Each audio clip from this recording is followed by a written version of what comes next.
Hello, everybody, and welcome to Scorebook Stories. We are on episode 5, and we are going to start diving into each different division over the next couple of weeks here, leading up to opening week or opening day. We're going to be diving into each team.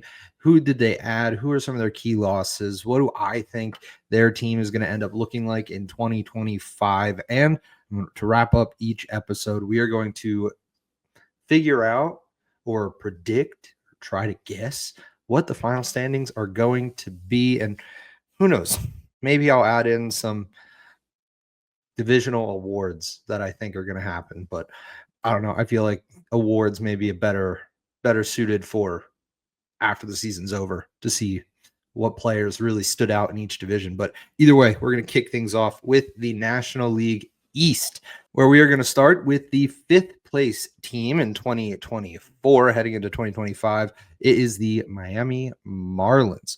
The Marlins really did nothing so far this offseason. I mean, we still got a little bit of time here before everyone has to report to spring training. So we have a little bit more wiggle room to add something or some new addition or something to happen. But right now they've done nothing. They've claimed 4 relievers off waivers, all with under a 2.000 service time. They also added a catcher / first baseman, Liam Hicks, in the Rule 5 draft. So he will be on the opening day roster or return to his previous organization.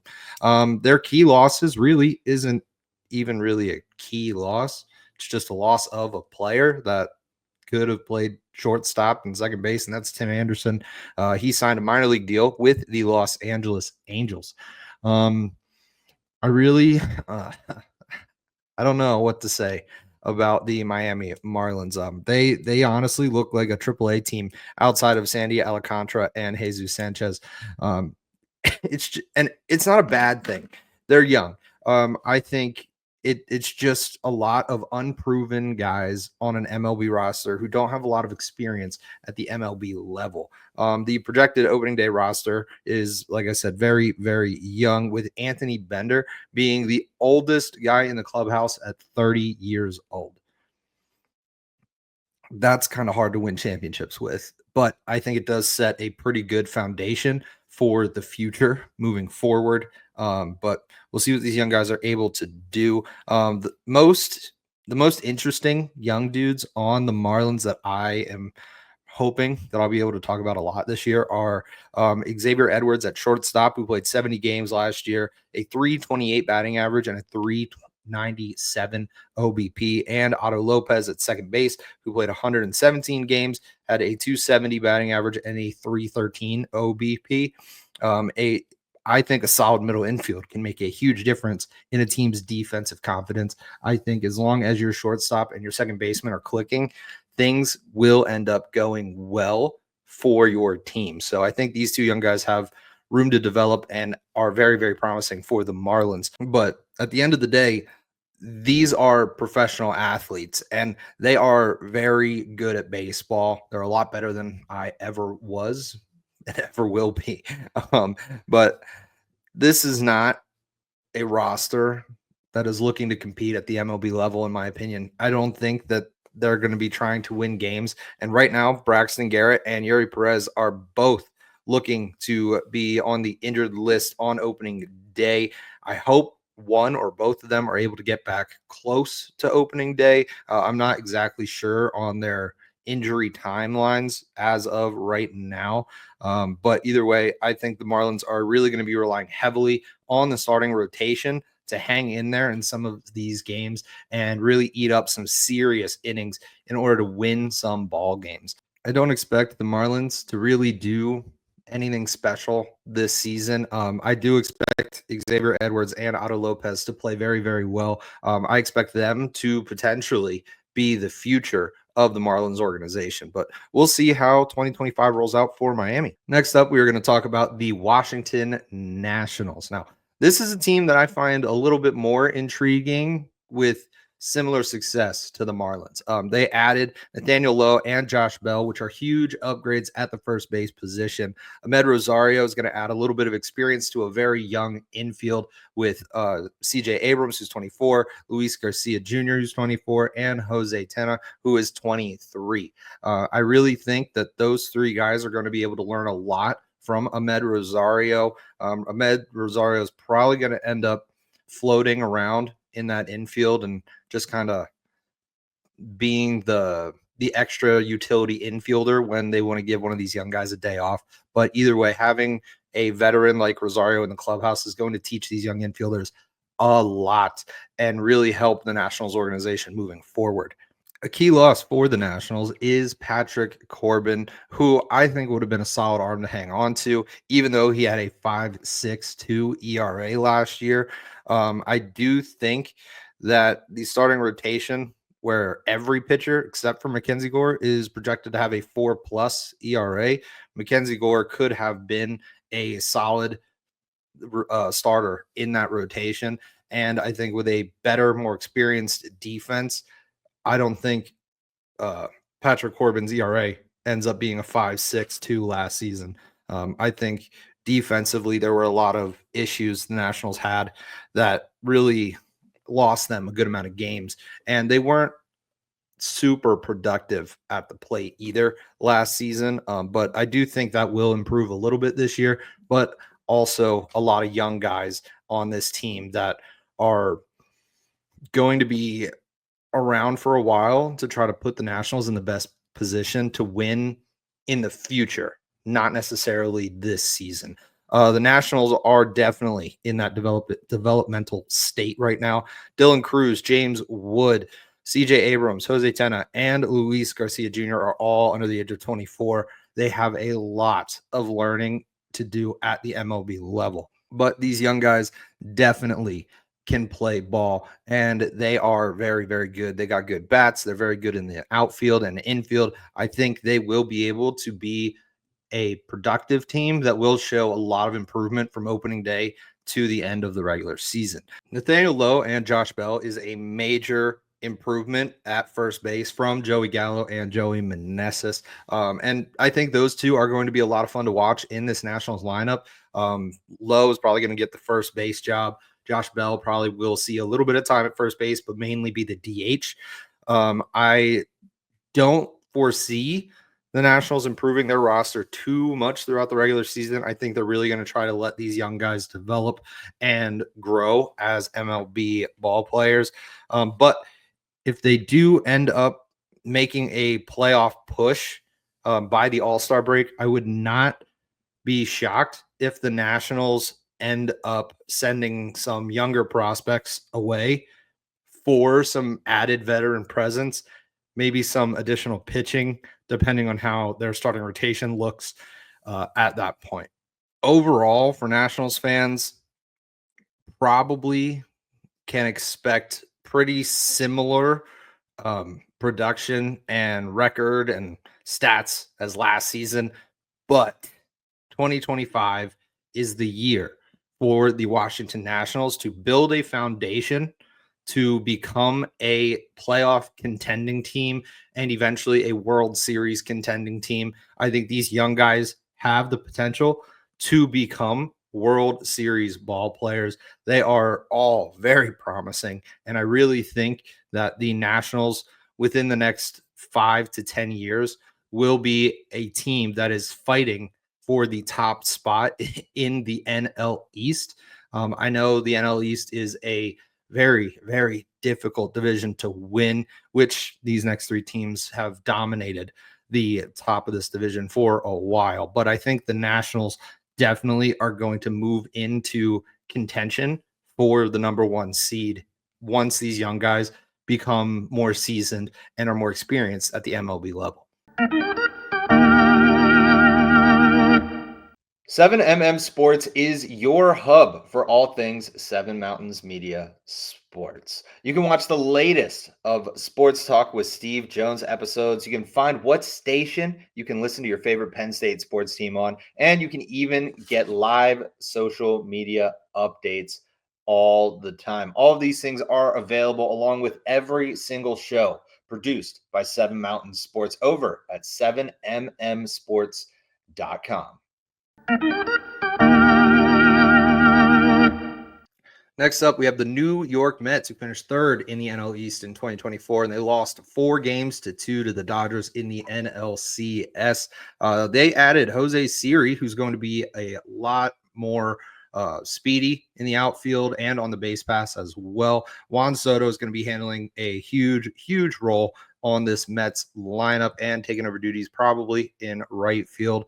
Then the Mets also added Clay Holmes, who is listed as a starter right now, as well as Frankie Montas to the starting rotation.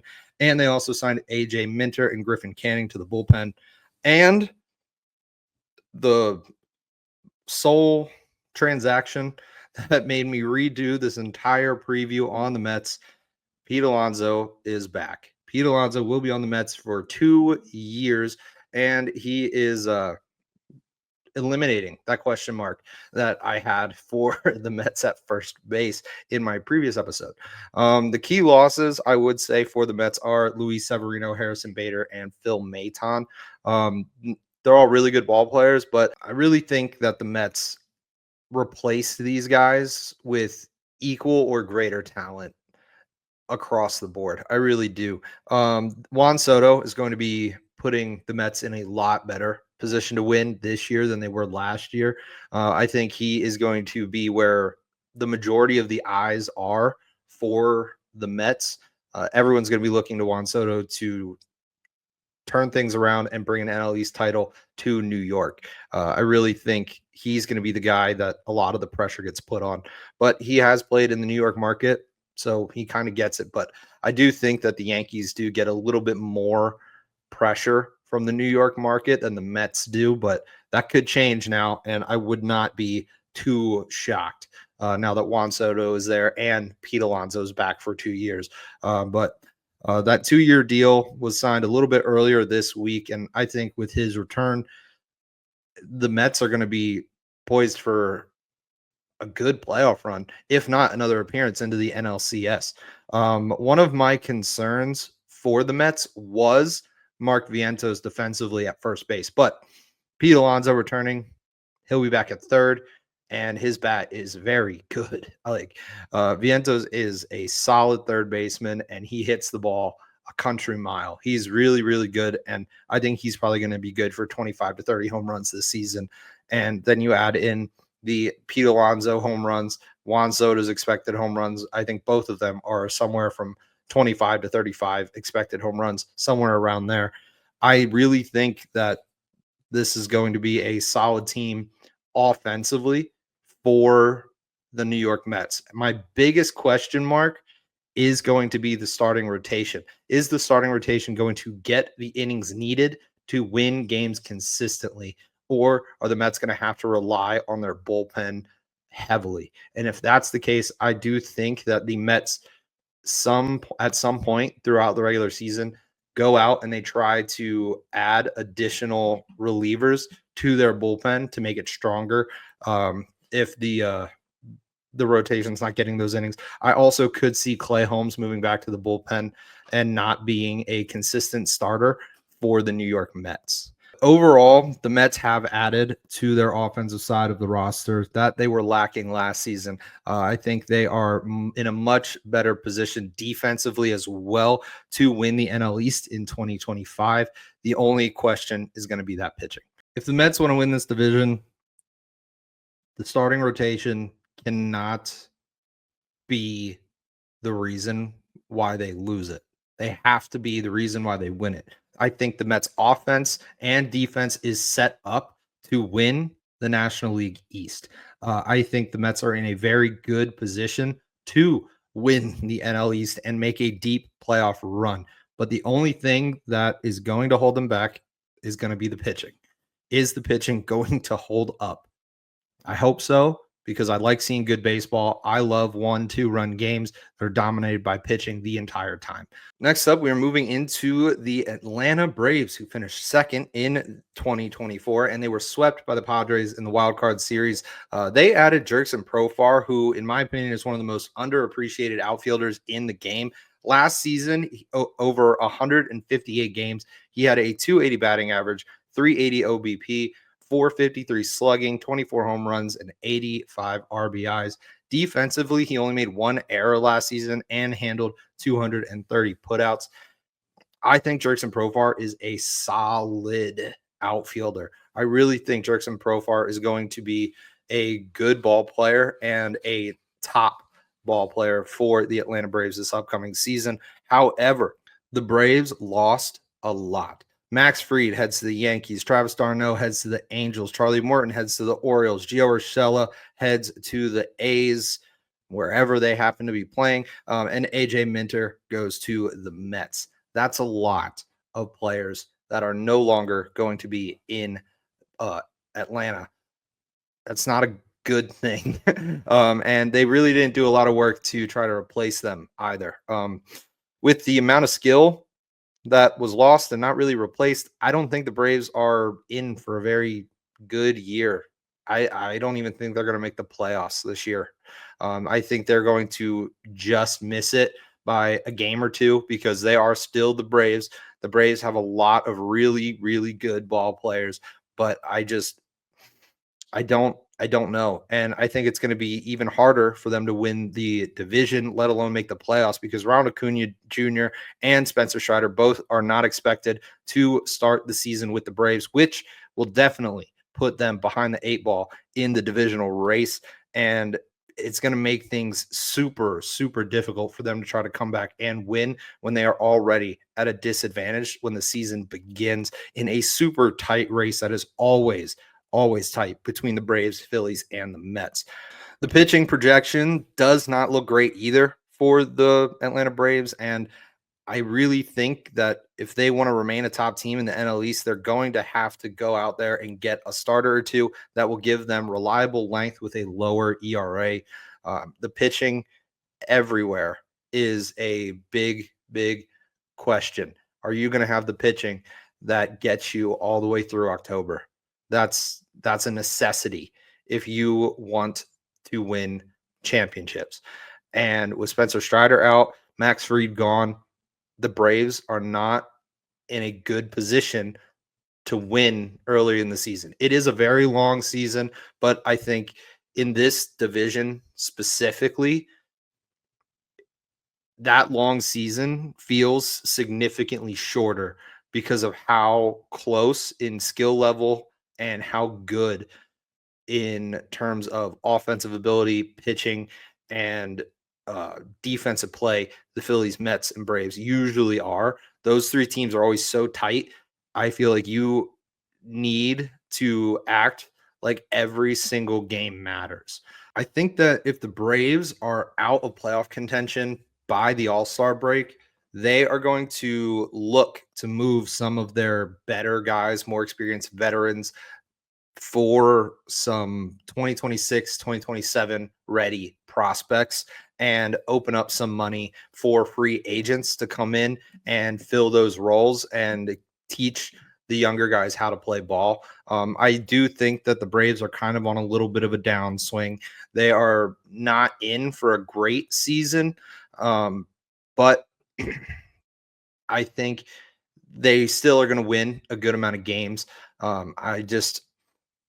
The pitching rotation kind of scares me right now. It's not as solid as it has been in the past. And I think, like I've said before in this episode, in this division, it needs to be as tight as possible because winning the NL East can put you in a very, very good spot come playoff time. Stay up to date on everything going on in the sports world by heading over to 7 Mountain Sports on Facebook, 7 Mountain Sports on X, on Instagram. We are on all of your favorite platforms, and you do not want to miss out on a single thing going on here at 7 Mountain Sports. Next up, we have the Philadelphia Phillies, who finished as the champions of the NL East in 2024 and lost 3 games to 1 to the Mets in the National League Divisional Series last season. They added Jordan Romano and Joe Ross. Those two are going to fill the roles of Jeff Hoffman and Carlos Estevez. I believe these moves for the Phillies are the equivalent of buying new running sneakers, but a different brand. They're going to do the same job. I think they are very, very similar when it comes to their production out of the bullpen. They also added some outfield help, which seemingly to me has been an issue for Philadelphia for a while, pretty much since 2008. It feels like the Phillies have always had like one or two really good outfielders, and the other two are just kind of there. It's just a weird situation that Philly, I feel like, has been in when it comes to their outfield constantly. But their outfield help comes in the form of Max Kepler, who is projected to be the number one left fielder to start the season. But I think Kepler, Marsh, and Rojas will be in a bit of a rotation until one of the three proves to be the true number one center fielder. Right now, Brandon Marsh is projected to be the starting center fielder for the Philadelphia Phillies with Castellanos in right. I think Castellanos pretty much is set in right field. Center field is going to probably come down to Marsh or Rojas, and that's probably going to be a rotation based on is the starting pitcher righty or lefty. And I think Max Kepler is going to work in at both of those positions as well. Also, depending on if the pitcher is a righty or lefty and what their splits look like against righties versus lefties in the upcoming season. But I think throughout the season, one of these three guys has to prove that they are the number one center fielder and they need to be taking most of the games at the center field position.